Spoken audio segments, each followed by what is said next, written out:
לא רק מכות כל כך מכירות, שהמחיר יהיה כבד מצווה. כרגע המחיר לא כבד מצווה. על התקפה רבת היקף על הרשות הפלסטינית.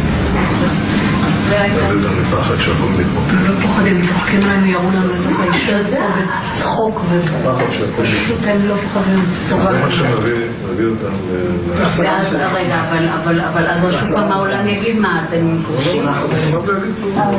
אתה לא מפחד מהעולם, ביבי. במיוחד היום עם אמריקה, אני יודע מה זה אמריקה. אמריקה זה לא שאפשר להזיז אותו בקלות, להזיז לכיוון הנכון. לא יפריעו לו. אז אם אנחנו עושים איזה משהו, אז הם... יש שווה, אז נניח שהם אומרים משהו. 80% מהאמריקאים תומכים בנו. זה אבסורד. לא פחדתי לתמוד שם. לא פחדתי להתאבד עם קלינטון. לא פחדתי להתאבד עם אובמה. מה היו הסכמי אוסלו? הסכמי אוסלו שהכנסת חתמה עליהם. שאלו אותי, מה כבר תתקיים? אוקיי, בתנאי כפוף להדדיות וצמצום הנסיבות. אבל איך אתה מצמצם את הנסיבות? אני אתן פירוש להסכם שיאפשר לי להפסיק את הדהירה הזאת לקווי 67.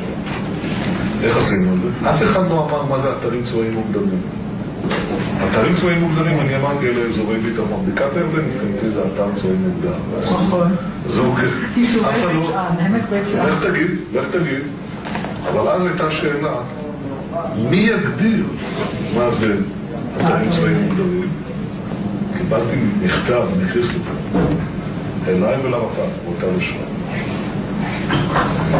שאומר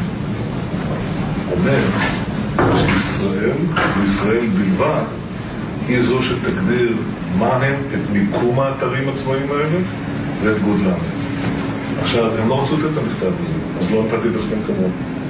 הפסקתי את ישיבת הממשלה, אמרתי, אני לא חושב. רק כשהגיע המכתב, תוך כדי הישיבה, אליי ואל המפת, חתמתי על הסכם. תגיד לו שעדיף לתת 2% מאשר לתת 100%. וזו הברירה שם עומדת כאן אתה נתת 2%, ובזה עצרת את הנסיגה הזאת במקום 100%.